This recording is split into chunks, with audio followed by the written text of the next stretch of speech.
The latest TikTok trend is in loud budgeting. What's that all about? Well, in today's video, we're going to talk about why that's really important for 2024. You came here for the truth, so let me unveil that for you.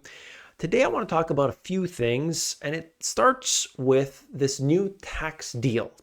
You got to understand that not just because of the taxes, not just because of the direct implications on you, but understanding how the Federal Reserve is about to devalue your currency to a rate you've never seen before because of what's going on. Let me explain. First thing, what's in the new tax deal? Budget watchdogs warn that temporary changes to the tax code that are being debated on Capitol Hill will lead to more deficits in the long run. That's the key, okay? Deficits.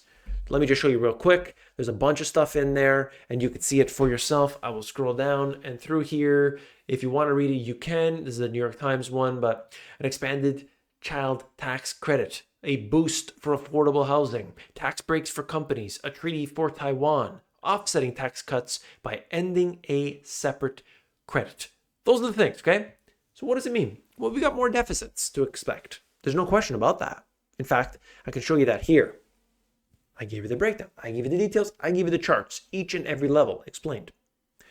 There it is. Okay, that's the breakdown. It's showing you R&D, research and development. You've got the child tax credits in there. You've got interest. You've got everything. And what we can expect here is that they're going to spend a lot of money up front. All right, 2024. We'll see if it gets passed. And quite frankly, they usually water these things down. They don't get what they all want, but then they stick in some other things that shouldn't even be there in the first place. Trillion here, trillion there. There we go. Okay. Now, I think spending money to improve the lives of people is a good thing. Most of that is squandered, though. Most of it doesn't go to the people in need. That's a fact.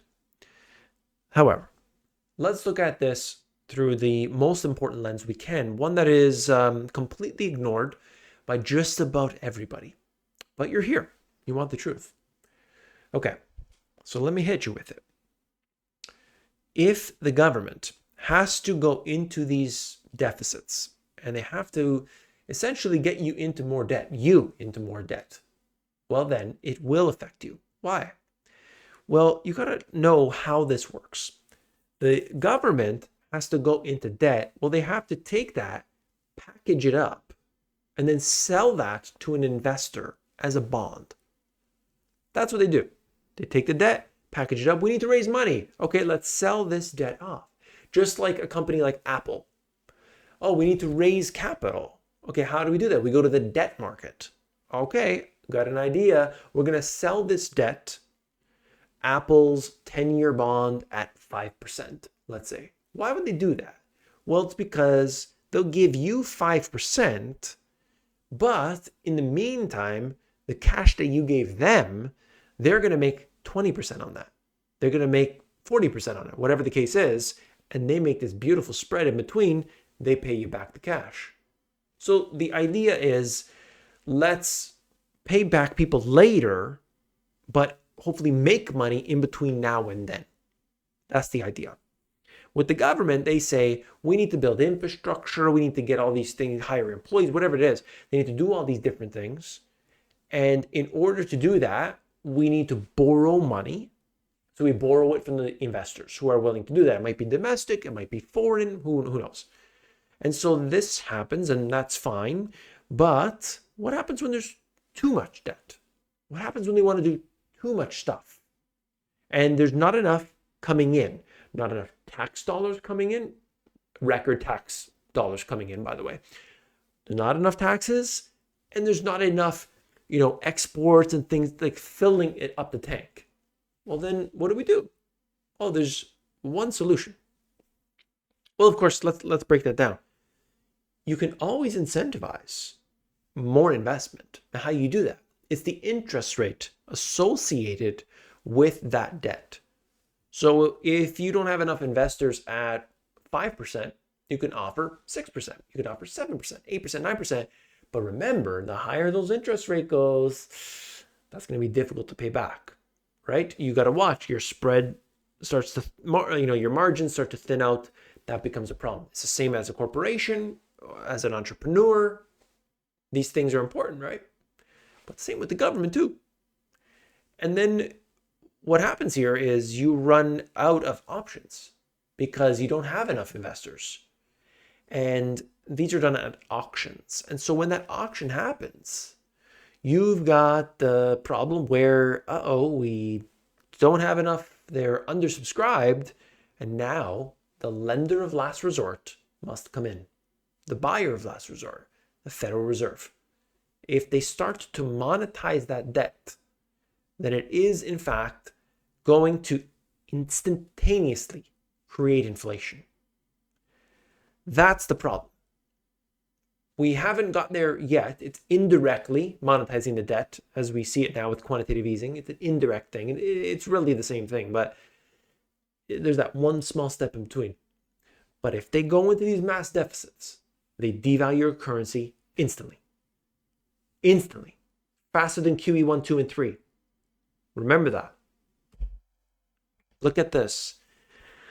Fed's Raphael Bostic expects rate cuts to happen in the third quarter.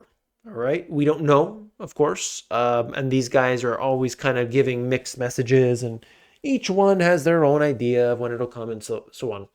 But the longer this takes, the more the problems will happen with the banks, with everything that's going on with loans, tightening credit, and so on. But the faster they cut, the more inflation they create, and the more risk that they'll reignite inflation.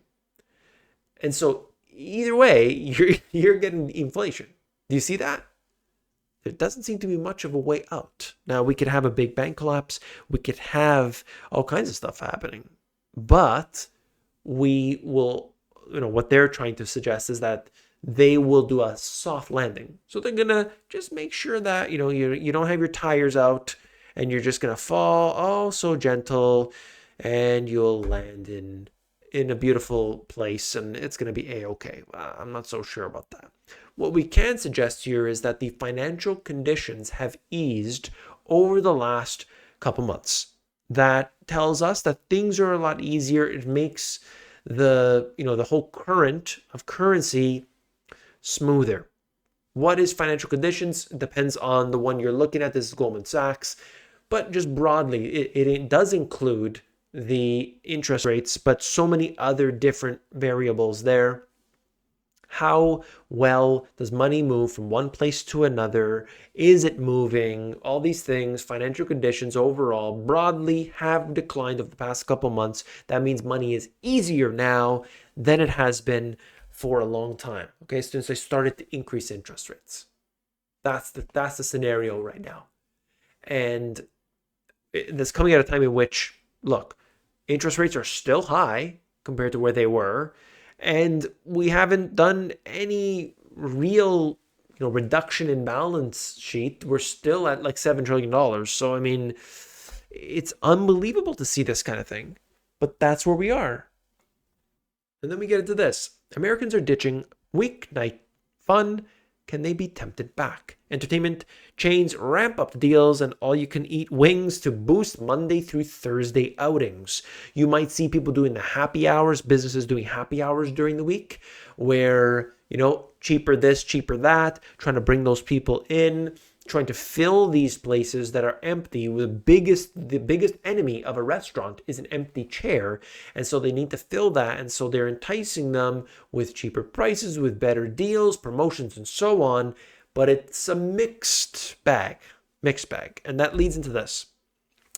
I told you we're going to talk about TikTok today.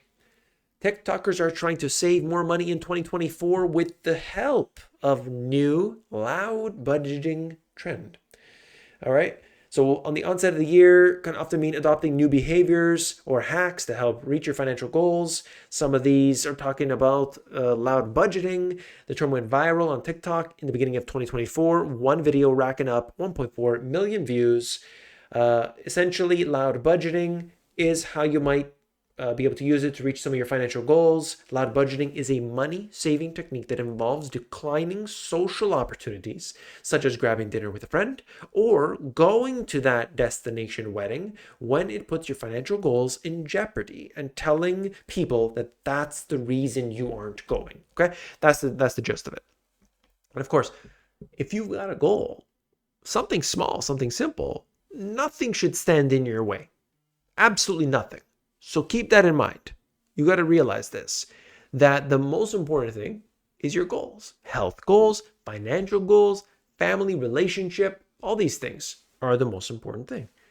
But it tells us that we are in a changing environment where people are probably fed up. They don't want to go. They realize, oh my goodness, it's going to cost me this much to get there. It's going to cost me this much to get back. I got to worry about my rent. I got to worry about my bills. All these things are adding up. So certainly that is a very big issue for a lot of people. And it could be why you're not seeing as much volume in the restaurants. You're not seeing as much volume in certain places. Not in all places, of course. But this is something that I like to take because there's anecdotal evidence that starts to creep up and not really show up anywhere else, but you can see it if you pay attention and if you know what we're talking about. So you'll see that for yourself. Just an interesting look at what's happening overall. The government wants to pump more cash.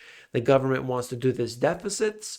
That could benefit you, but generally doesn't benefit you, or they give you little crumbs. Okay. And then we go into this scenario in which they've got to devalue your currency and you got to do your best to save up your cash and invest it in the right places that will hopefully offset the devaluation. That's a hard one. There's no question about it. The very first place, if you want to know, is in Compass. It's totally free. themoneygps.com. Go over to Compass and you will learn about that. The second place is the Money GPS Live. The Money GPS Live is where I tell people how to actually mitigate the effects of this inflation, particularly on the Sunday class. Okay. At some point, these videos got to stop or slow down significantly. So I'm not going to be doing these daily videos, just the way it's going for obvious reasons. So, but I'll do my best to keep those classes going. Okay. And so that's the thing. If you want to get the person who's been so highly accurate, not flip-flopping around, okay, then I hope you'll join me here on this channel. And of course, on the lives as well. You can get that at themoneygps.com/live. themoneygps.com/live. And of course, hit the thumbs up button on the way out. I'll see you tomorrow. Take care.